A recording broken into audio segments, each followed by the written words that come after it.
मित्रों नमस्कार। आपके अपने चैनल सीधे बोल में आप सभी का स्वागत है। मैं मुकेश उदैनिया आप सभी को बसंत ऋतु आने पर हार्दिक बधाई देता हूं और बसंत का क्या महत्व है इस टॉपिक को लेकर आपके सामने हाजिर हूं। देश में पतझड़ के बाद बसंत ऋतु का आगमन होता है जिसका लोग स्वागत करते हैं। हर तरफ रंग बिरंगे फूल खिले दिखाई देते हैं। एहसास होता है कि बसंत ऋतु आई है। इस समय गेहूं की बालियां भी पककर खेतों में लहराने लगती हैं। उन्हें देखकर किसान भी हर्षित होते हैं।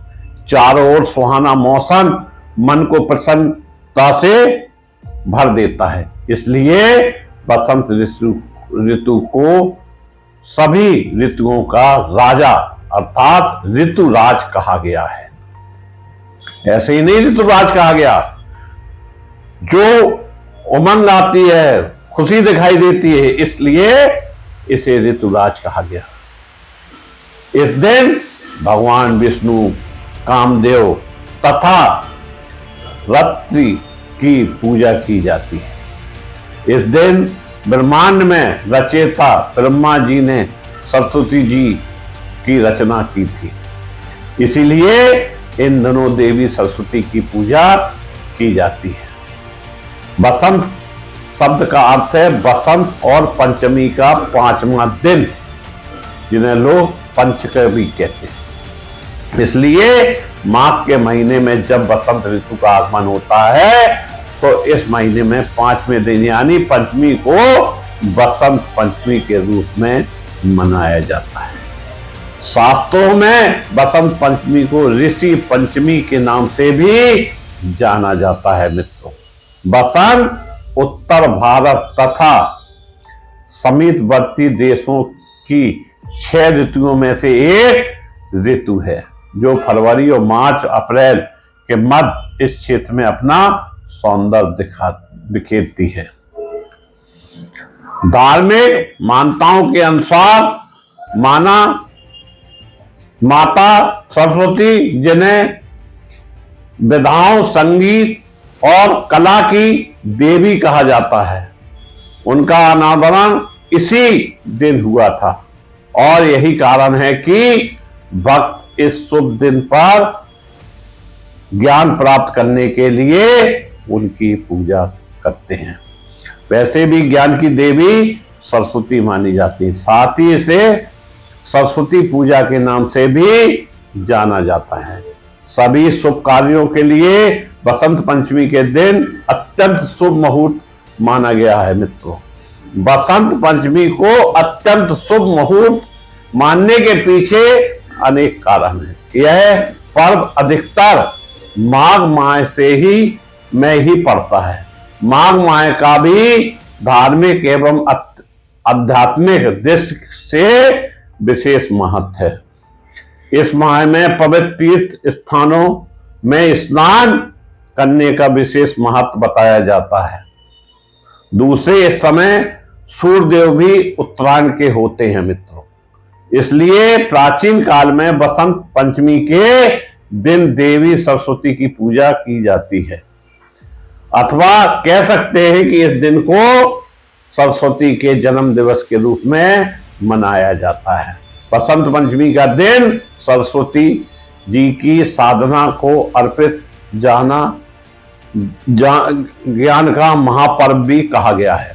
शास्त्रों में भगवती सरस्वती की आराधना व्यक्तिगत रूप से करने का विधान है, किंतु आजकल सार्वजनिक पूजा पंडालों में देवी सरस्वती की मूर्ति करने का रिवाज चल पड़ा है। मां मूर्ति स्थापित कर पूजा सरस्वती प्रिय रंग पीला है, इसलिए उनकी मूर्तियों को पीले वस्त्र फूल पहनाए जाते हैं। देश में लोग बसंत पंचमी पर पीले कपड़े पहनकर देवी मां सरस्वती की वंदना मंत्र का उच्चारण कर उनकी पूजा करते हैं। माना गया है कि माघ महीने की शुक्ल शुक्ल पंचमी से बसंत ऋतु का आरंभ होता है। फागुन और चैत मास बसंत ऋतु के माने गए हैं। फागुन वर्ष का अंतिम मास है और चैत पहला। इस प्रकार हिंदू पंचांग में के वर्ष का अंत और प्रारंभ बसंत से ही होता है। इस ऋतु के आने पर सर्दी कम हो जाती है, मौसम सुहावना हो जाता है, पेड़ों में नए पत्ते आने लगते हैं, सरसों के फूलों से भरे खेत पीले दिखाई देते हैं। अंततः राग रंग और उत्सव मनाने के लिए यह ऋतु सर्वश्रेष्ठ मानी गई है।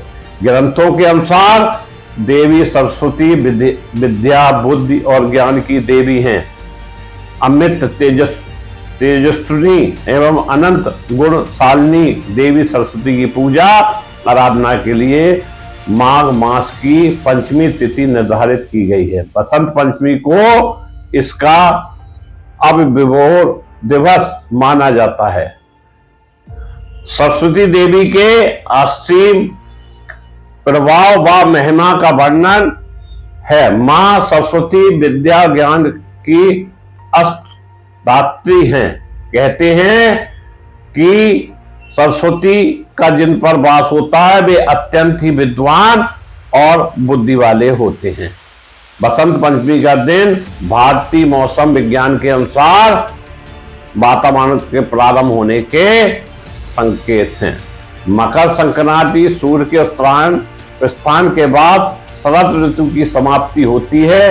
हालांकि विश्व में बदलते मौसम ने मौसम चक्र को बिगाड़ दिया है, पर सूर्य के अनुसार होने वाले परिवर्तनों का उस पर कोई प्रभाव नहीं है।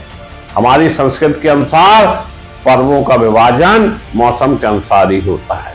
इन पर्वों पर मन में उत्पन्न होने वाले उत्साह स्वप्रेरित होते हैं। सर्दी के बाद गर्मी और उसके बाद बरसात, फिर सर्दी का बदलता कम देह में बदलाव के साथ ही प्रशंसा प्रदान करता है। चूंकि बसंत पंचमी का पर्व इतने शुभ समय में पड़ता है, अतः इस पर्व का स्वतः ही आध्यात्मिक, धार्मिक और वैदिक आदि सभी दृष्टियों से अति विशिष्ट महत्व परिलक्षित होता है। प्राचीन कथाओं के अनुसार ब्रह्मा जी ने विष्णु जी के कहने पर सृष्टि की रचना की थी। वह एक दिन अपनी बनाई हुई सृष्टि को देखने के लिए धरती पर भ्रमण करने के लिए आए। ब्रह्मा जी को अपनी बनाई सृष्टि में कुछ कमी का एहसास हो रहा था, लेकिन वह समझ नहीं पा रहे थे कि किस बात की कमी है। उन्होंने पशु, पक्षी, मनुष्य तथा पेड़ पौधे सभी चुप दिखाई दे रहे थे। तब उन्हें आभास हुआ कि क्या कमी है। वह सोचने लगे कि ऐसा क्या किया जाए कि सभी बोले और खुशी में झूमे। ऐसा विचार करते हुए ब्रह्मा जी ने अपने कमंडल से जल लेकर कमल पुष्पों तथा धरती पर छिड़का। जल छिड़कने के बाद श्वेत वस्त्र धारण किए हुए एक देवी प्रकट हुई। इस देवी के 4 हाथ थे। एक हाथ में वीणा, दूसरे हाथ में कमल, तीसरे हाथ में माला और चतुर्थ हाथ में पुस्तक थी। ब्रह्मा जी ने देवी को वरदान दिया कि तुम सभी प्राणियों के कंठ में निवास करोगी, सभी के अंदर चेतना भरोगी। जिस भी प्राणी में तुम्हारा वास होगा वह अपनी विद्वत्ता के बल पर समाज में पूजनीय होगा। ब्रह्मा जी ने कहा कि तुम्हें संसार में देवी सरस्वती के नाम से जाना जाएगा। कड़कती ठंड के बाद बसंत ऋतु में प्रगति की छटा देखते ही बनती है। पलाश के लाल फूल आम के पेड़ों पर आए, और हरियाली और गुलाबी ठंड मौसम में सुहाना बना देती है। यह ऋतु सेहत की दृष्टि से भी बहुत अच्छी मानी जाती है। मनुष्य के साथ पशु पक्षियों में भी नई चेतना का संचार होता है। इस दिन पवित्र नदियों में स्नान का विशेष महत्व है। देश में कई स्थानों पर पवित्र नदियों के तट पर, तीर्थ स्थानों पर बसंत का मेला भी लगता है। राजस्थान के सिखावाटी क्षेत्र में तो बसंत पंचमी के दिन से ही लोग समूह में एकत्र होकर रात में चंग ढक बजाकर धमाल गाकर होली के पर्व का शुभ आरंभ करते हैं। धन्यवाद।